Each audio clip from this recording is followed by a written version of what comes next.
In this Blender tutorial, I will show you how to create this procedural cracked leather material in Blender. Now this leather material is one of 3 procedural leather materials which I recently created, and I have 3 separate tutorials on my YouTube channel on how to create these materials. So if you'd like to check out the other tutorials and learn how to create all 3 materials, I'll have the links in the description. But in this video, I'm going to show you how to create the procedural cracked leather material. So here is the procedural node setup, and after we create the procedural nodes, I'll show you how to join it together into this custom node group. So we have the overall scale to change the size of the material, and then we also have just the leather texture scale. And then we also have color 1 and color 2. Then we also have the damage scale, and this is going to change the size of those little bits of damage. And then we also have the damage amount, so if I turn this way down to 0, there isn't any damage, or I can turn this up and you can see there's little bits of damage on the leather. Then we also have the crack scale, and I can just change this around to change the size of the cracks. And then we also have the crack's thickness.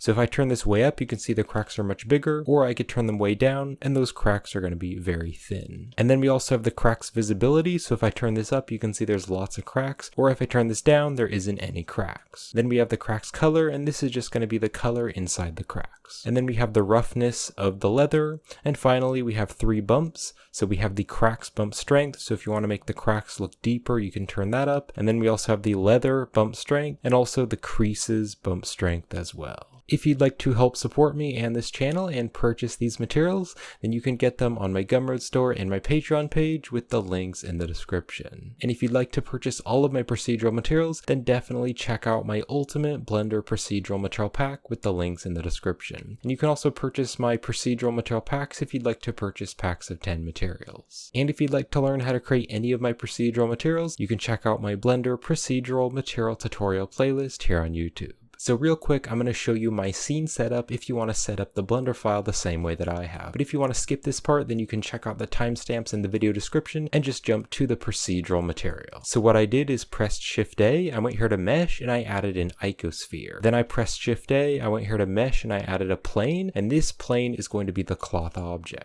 So I'm going to move the plane up on the Z-axis. Then I'm going to hit S to scale, and I'm going to type in 3 and then enter so that the plane is bigger. Then I'm going to go into edit mode with the tab key, and I'm going to use the object context menu, and I'm going to subdivide the mesh. Then right behind me, right after you subdivide the mesh, there's that little subdivide setting there, and you can turn up the number of cuts. So I'm going to turn this up to 60, and this way when we add cloth physics to the mesh, it'll have more geometry to work with. And I can go back to object mode. So then to add the physics, you can click right over here on the physics properties. And on the plane here, we want to add the cloth physics. Now I'm going to scroll right down here. I'm going to leave all the settings at the default, except that I'm going to open up the collisions, and I'm going to turn on the self collision. And then also I'm going to click on the sphere here, and over here on the physics properties, I'm going to turn on the collision. And this way, because it has the collision, the cloth is going to interact with the sphere. So you can now press the spacebar to play the timeline, and you can let the cloth simulate. And right about there is pretty good. So I now want to apply the physics, so I'm going to click on the cloth object, and we can click right over here on the modifier properties, and you can see it's been added as a modifier. So you can click on the arrow here and then click on apply. And then I also want to use the object context menu to shade the object smooth. And then also here, if you select this sphere, I'm going to click on this and just apply it as well so it doesn't have the collision. Now when modeling to the real life scale in Blender, the default primitive objects are a little bit higher than an average human. So I'm going to select both of the objects, and then I'm going to scale them. And after I hit S to scale, I'm going to type in 0.15. So just 0.15, and that way it is much smaller. And I'm going to bring this down into the center. And then I want to press Control A, and I want to apply the scale of both of these objects. So this is now the object's new default size. Now to make the cloth look a little bit better, I'm going to select the cloth, and over here on the modifiers, I'm going to click on Add Modifier, and I'm going to add the Subdivision Surface modifier.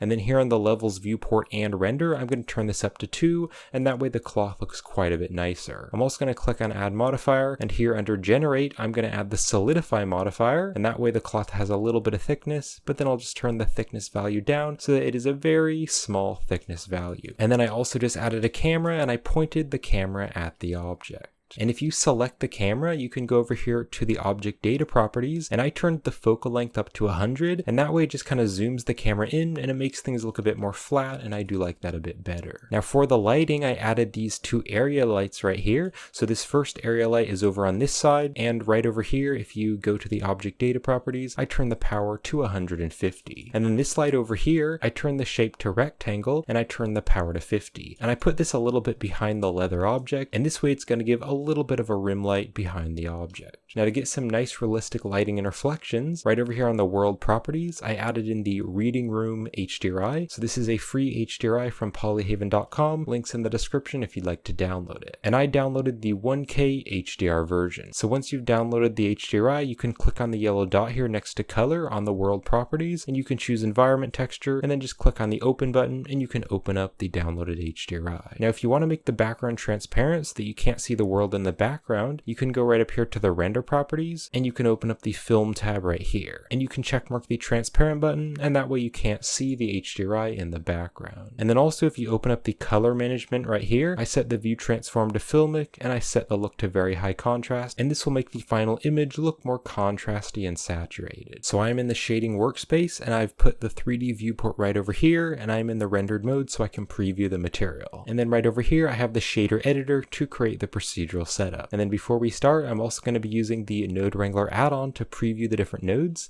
So if you don't have the Node Wrangler enabled, you can click on edit and you can go to the preferences, and then over there in the add-ons tab just search for Node Wrangler and you can check mark the Node Wrangler add-on, and I'll show you how to use it in the video. So here in the shader editor, let's click on the new button to add a new material, and then I can rename this to Cracked Leather. So I'm going to start by creating the base leather texture. So I'll press Shift A, I'll go to the search, and I'm going to search for a Voronoi texture. Let's drop this down here, and then I can hold down the Control and Shift key and select the Voronoi texture to preview it on the object. And make sure you're in the rendered mode here in the 3D viewport. And then also with the Voronoi texture selected, I'm going to press Control T. That'll add the texture coordinate and mapping. And let's put the object into the vector, because the object coordinates will place the texture on the object more evenly. And then we can turn the scale up to see more of the Voronoi. Now right now the Voronoi texture is just a bunch of little dots here, but to make it look more like a leather texture, I'm going to click on the F1 here, and let's change this to distance to edge. So now it has that nice cracked look.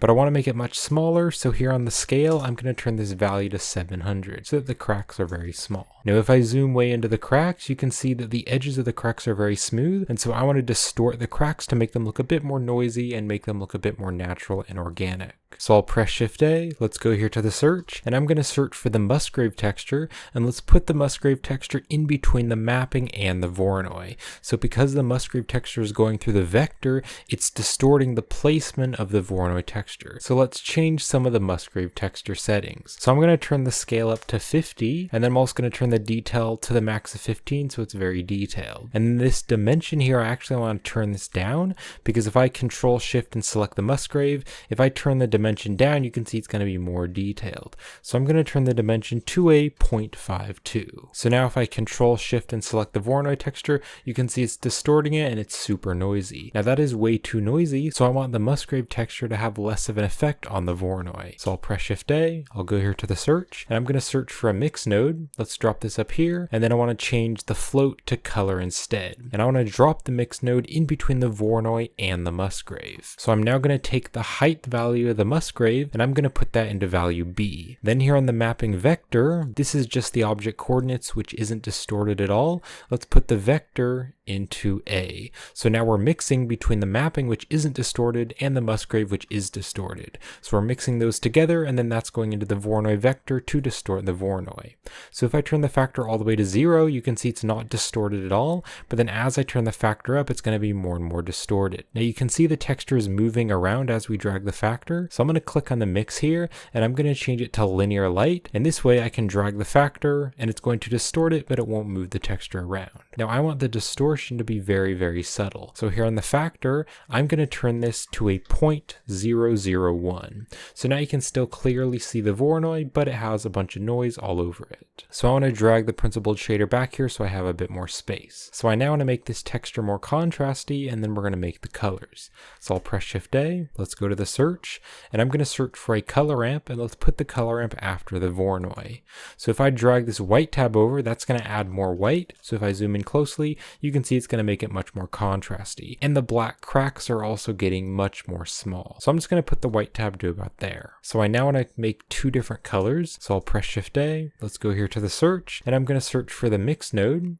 Let's drop it here, and I want the float to be changed to color instead because we want to add color values. And then the mix here can go after the color ramp. Now this color ramp color, this is the black and white values of this texture here. So what I want to do is put the color into the factor. And so the factor of the mix is telling it where it's going to be color A and where it's going to be color B. So here on color A, I want to make this a light brown, and you can see that's going to be the cracks color. And then here on B, I want to make this a dark brown. So I'll make it kind of an orangey color and then make it darker. And if you want to use the exact same colors that I'm using here on this mix, you can go to color A, and the hex value that I'm going to be using is 6B401B. And then here on color B, the hex value is going to be 442816. So those are the exact colors that I'm using. And if I zoom out, you can see this is definitely looking like a leather texture. Now to keep the nodes nicely organized, I'm going to click and drag to box select all the nodes. So the Musgrave texture on this side, all the nodes in between, and then this mix.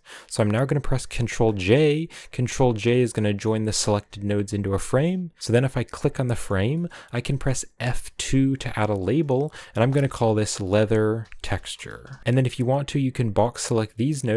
You can press Control J to join it together into a frame, and then you can press F2 with the frame selected, and I'm going to call this mapping because these are the mapping nodes. And the frames are totally optional, but it's just a nice way to organize the nodes. So I now want to create another texture setup up here, and this is going to be the cracks, and then we're going to join it together. So I'm going to press Shift A, let's go to the search, and I'm going to search for a Voronoi texture, and let's drop the Voronoi here, and then I want to Control Shift and select the Voronoi to preview it. And then I want to use the same mapping because this mapping node has scale values, and so if we plug all of the textures up to the mapping, then we can use this scale value to change the size of the entire material. So let's put the vector into the vector here of the Voronoi, and then I can also drag this out so I can see the texture more. And then I want to do the same thing as this Voronoi. So right here I'm going to click on the F1, and I'm going to change this to distance to edge so that we can see those cracks. And then here on the size, I want to change this to like a 38. I think that is pretty good for the cracks. Now just like we did right down here, I want to have a similar setup because these cracks are very smooth, the edges are smooth, and so I want to make them a bit more organic and random and kind of noisy. So I'm going to press Shift A, let's go to the search, and I'm going to search for a noise texture, and let's put the noise texture in between the mapping and the Voronoi. So because it's going through the vector, it's distorting the placement of the Voronoi. So let's now change some of the noise texture settings. So I'm going to turn the scale up to 30, and then I also want to make it very detailed, so let's turn the detail to the max of 15, and then I also want to turn the roughness up a bit, so I'm going to turn the roughness to like a 0.6. Now you can see that is super distorted, and I don't want it to be that distorted, so we're going to use the same setup here with the mix node to make it less distorted. So I'll press Shift A, let's go to the search, and I'm going to search for the mix node. Let's put it up here, and then on the float here, I again want to change this to color. And we can drop it in between the Voronoi and the noise. So then I actually want to unplug this, and I want to take the noise texture factor, and I want to put that into B. And then we can take the original mapping, which isn't distorted at all, and I want to put that into color A. So now we are mixing between the mapping and the noise. So if I drag the factor down, it's not distorted at all, but then if I turn the factor up, it's more distorted. And then just like we did down here, I want to click on the mix, and I want to change this to the linear light. And this way, if I drag the factor around, it is distorting it, but it's not moving the texture around. And then I want this to be very subtle, so I'm going to turn this to a 0.04. So now you can see there are the cracks, but they are random and distorted. So I now want to add a color ramp to make this more contrasty. So I'll press Shift A, let's go to the search, and I'm going to search for a color ramp, and let's drop this here after the Voronoi. And then I want to drag these tabs together, so if I drag the white tab out, you'll be able to see more of the white, So I'm going to drag it out to about here, and then also the black tab, I'm going to drag this out to about here. And now we have this cool texture here with these little damaged areas. So these little white parts here, that's going to look like little bits of damage on the leather. But I also want to have another texture, which is going to be the cracks. So I'm going to select the Voronoi texture and the color ramp, and then I'm going to press Ctrl-Shift-D. So Ctrl-Shift-D will duplicate the nodes, but it'll keep the wires plugged up. So this is now the same setup, but I can Ctrl-Shift and select this color ramp to preview it. And then with this color ramp selected, I can hit the backspace just to reset the color ramp. Now for this texture setup down here, I want to be able to see more of the cracks. So I'm going to drag the white tab over, and I'm actually going to drag the white tab very close to the black tab, and that's just going to make these tiny little thin cracks all over the texture. And I'm going to drag it even close, so something like that. So I can Ctrl-Shift and select the color ramp. Here's some little bits of damage, and then I can Ctrl-Shift and select this one, and we have some different cracks. So I now want to mix them together. So I'll press Shift-A, let's go to the search, and I can search for another mix node, and let's change the float to color because we want to join the colors together. And then I want to take this top color ramp and I want to put that into the factor. And then I want to take the bottom color ramp and I want to put that into A. And then I can Ctrl-Shift and select the mix to preview it. Now I basically just want to join the two color ramps together, so I just want to add the dark values. So if I click on the mix here, I can just change this to darken. So now here on B, I can take this color and I can just make it fully black. So by turning color B down, it's going to make the damaged areas darker. So now we have the little damaged areas and they're mixed with the cracks. Now you can see the cracks are all over the place, but I just want the cracks to be in some spots here and there. So I want to make one more texture, and we're going to use the texture as a mask to kind of put some white areas over where the cracks are. So I'm going to click and drag just to box select these nodes and bring them up so we have a bit more space. So I'm now going to click on this darken, and I'm going to press Shift-D to duplicate it, and let's drop it down here after the first one. And then we can take this noise texture here, and I want to take the factor, and I want to put it into the factor of this new darken. Now I want to make this noise texture much more contrasty, because if I Control-Shift and select it, you can see it really is quite gray. So I'm going to Control-Shift and select the darken, and then I can click on any of the color ramps, and I can press Shift-D to duplicate it, and let's drop it here between the noise and the darken factor. So just drop it there, and I can drag it down here underneath the other color ramps. And then with the color ramp selected, I can hit the backspace, and that's going to reset the color ramp. So I now want to make it more contrasty, so I'm going to drag the white tab over here, and then I'm actually going to flip this, so I'm going to drag the black tab over here, and I'll just bring it to about there. So now you can see that noise texture is very contrasty. Now instead of it adding dark values, I instead want to add light values. So on this darken here, let's click on this, and I'm going to change it to lighten instead. And then here on B, instead of it being fully black, I want to make it fully white. So this way, if I Control-Shift and select this color ramp, you can see where the black parts are. That is where you're going to be able to see this crack texture. So if I Control-Shift and select the lighten, you can see there was a dark spot there, and so that is where you're able to see the cracks. But then right over here, there's this lighter area, and so that is getting rid of the cracks. So now all the cracks and damage are just in some spots here and there. And then I want to click and drag to box select all these nodes. I'll press Ctrl-J, that's going to join them together into a frame, and with the frame selected, I can press F2 to add a label, and I'm going to call this Leather Crack. So I now want to join both of these textures together. So I'll press Shift-A, let's go to the search. We can search for another mix node, and then we want to add the colors together, so let's change the float to color instead.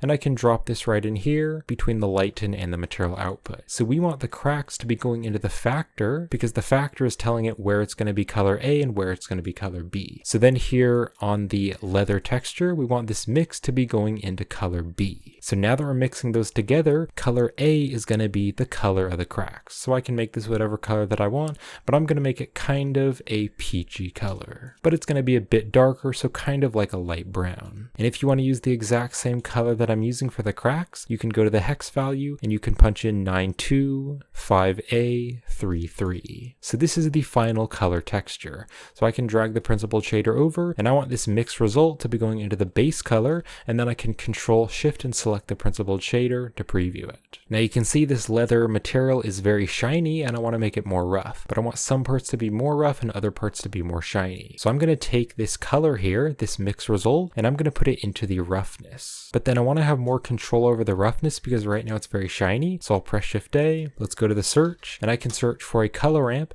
and let's put the color ramp between the mix and the principled shader. Now if we make the values lighter, that's going to tell the principled shader to make those areas more rough. So if I click on the black tab and make it lighter, you can see now the texture is becoming more rough. And the hex value that I'm using is B9, B9, B9. Now later on when we set up the custom node group, I want to be able to control the roughness. So we can just add a node in here which is going to make the values lighter and darker. So I'll press Shift A and I'm going to go here to the search and I'm going to search for the hue saturation value and let's put that between the color ramp and the principled shader. So this value here is going to make the colors lighter or darker. So if I drag this around, that'll change the roughness of the texture. So we can use this later in the custom node group. Now I also want to put some data into the normal to give it some bump because right now the leather is very smooth. So what I first want to do is go over here to the leather cracks and I'm going to go to the bottom Voronoi here in the leather cracks. And I want to take the distance value and I'm going to drag this all the way over and I'm going to drag it down here and put it into the normal of the principled shader. And then we need to convert this to normal data. So I'll press Shift A, let's go here to the search and we can search for the bump node. Now let's put the bump node here before it goes into the normal. And then we want this Voronoi texture to be going into the height value of the bump so that it converts it to normal data. So now you can see that is very bumpy, but it is way too strong. So I want to turn the strength way down and I'm going to turn the strength to a 0.16. So now it is kind of noisy and bumpy and there are some little creases there, but it is much more subtle. Now I want to go over here to this leather texture and I want to take this color ramp and I also want to put that into the normal. So let's click on this bump node and I can press Shift D to duplicate it and let's drop it down here. And then the normal can be going to the normal of the bump. And so now we have another height value that we can add data into. So if I Control Shift and select this color ramp, you can see it's the texture of the leather. So I can put the color into the height value of the bump, and then I can Control Shift and select the bump to preview it, and you can see it's making a nice bumpy texture there for the leather. And then here on the strength, I want to make this a bit stronger, so I'm going to turn the strength up to 0.3. And then I can Control Shift and select the principled shader again. And now you can see we have a really nice texture there for the leather. And then I want to add one more layer of bump, so I'm going to select the bump. Let's press Shift D to duplicate it, drop it here, and then the normal can be going into the normal. Now for the last layer of bump, I want to add some bump to the cracks to actually make it look like the cracks are going back in. So if I Control Shift and select this lighten here, this is a great texture for the cracks. So I can take the lighten result and I can put that into the height value of this bump. And then I can Control Shift and select the principled shader. So now if you zoom in here to the cracks, you can see the cracks are going back in a bit. But I want to make that a bit more strong, so I'm going to turn the strength to a 0.33. And now it's a bit stronger. And there is the cracked leather material. So I'm now going to join this together into a custom node group. So I'm going to click and drag to box select all the nodes, and then I can press Ctrl G to join them together into a node group. And then you can hit the tab key to go in and out of the node group. So I'm going to drag the node group right over here next to the material output, and I can also drag it out to make it bigger. And then I'm going to click here on the name, the material name, press Ctrl C to copy, and here on the node group, I can press Ctrl V to paste it. So now it's called cracked leather. So let's press the tab key to go into the node group, and by pressing the N key, you can open up the side panel here. And if you click on group, there's going to be inputs and outputs. Now here on the outputs, I want to double click on this, and I'm going to rename it to shader because I like that better. So then if you navigate over here, we have this group input, and so we can plug values into the group input, and then that way we'll be able to control them outside of the node group. So I first want to take the mapping scale, and I want to put that into the group input, and that way we'll be able to scale this to change the entire size of the material. Now if you click here on the input scale, I don't want this to be 3 values, because if I go outside of the node group, right now it's 3 values. So back inside the node group, here on the scale, I can click on the type, and I'm going to change it to float instead, and that way it's going to be 1 single value. Now here on the default value, I want to turn this to 1, and then here on the minimum value, I want it to be 0, and that way we can't scale it any more than 0, but we can still turn it up as much as we like. So if I go outside of the node group, we now just need to turn the scale value back to 1, which is the default, and now you can see the texture. But now I can drag this around to change the entire scale of the material. So let's go back into the node group. So I'm going to click on this group input, and I'm going to press Shift Shift D to duplicate it, and let's drag it here, and I can actually put this group input inside the leather texture frame. So I now want to be able to control the scale of the leather texture. And so we can take this Voronoi texture scale, and we can put that into the extra socket here. And then if we double click on this to rename it on the output, I want to rename this to leather texture scale. Now, if I go outside of the node group, you can see that this leather texture scale is very big because I wanted to make it very small. And so I have to drag this around quite a lot. And so I want to make this value more sensitive. So I'm going to go back in the node group, and I can press Shift A. Let's go to the search, and I can search for the math node, and let's drop the math node in between the leather texture scale and the Voronoi scale. So just drop it right there, and you can put it inside the node group. Now I want to make it more sensitive, so I want to multiply the values. So here on the add, let's change this to multiply instead. And then the leather texture scale actually needs to be going into the bottom value. So then here on the top value, I'm going to multiply this by 20. So I now need to go outside of the node group, and this leather texture scale is way too big now because we've multiplied it. So I'm going to change the leather texture scale way down to 30. And now it is about the size that we were working with before. Now, if I go back into the node group, if you click on the leather texture scale, I want to turn the default back to 30 because I think 30 is pretty good. And then here on the minimum value, I will turn this to 0 so we can't make it any smaller than 0. So I now want to zoom out here, and I'm going to drag this leather texture down so we have a bit more space in the center. And I'm going to click on the group input, and I'm going to press Shift D to duplicate it. Let's drop it here, and then I can press Alt P, and Alt P is going to bring it out of the frame. And I can drag it up here, and we're now going to make the colors. So let's drag this mix node out here, and I now want to add color 1 and color 2, so that's on this mix here. So I can put A into the extra socket, and then also B into the extra socket. And then here I'm going to rename these to color 1 and also color 2. And then I also want to add the cracks color. So here on this mix, we can take this color here, let's take A, and let's put this right down here, and then I can double click on this to rename it, and I'm going to rename it cracks color. So then let's select this node group again. I'm going to press Shift D to duplicate it, and let's drop it here in the leather cracks, and I'm just going to put it up here for now. So the next value that I want to add is the damage scale, and so here on this top Voronoi, we can drag this around to change the scale of the damage. So let's put the scale into the extra socket, and I can rename this to damage scale. Now I also want to be able to control the amount of damage, and so to do this, what I'm first going to do is box select these nodes, and I'm going to drag them back a bit so I have a bit more space here between the color ramps. So before the color ramps, I want a bit more space.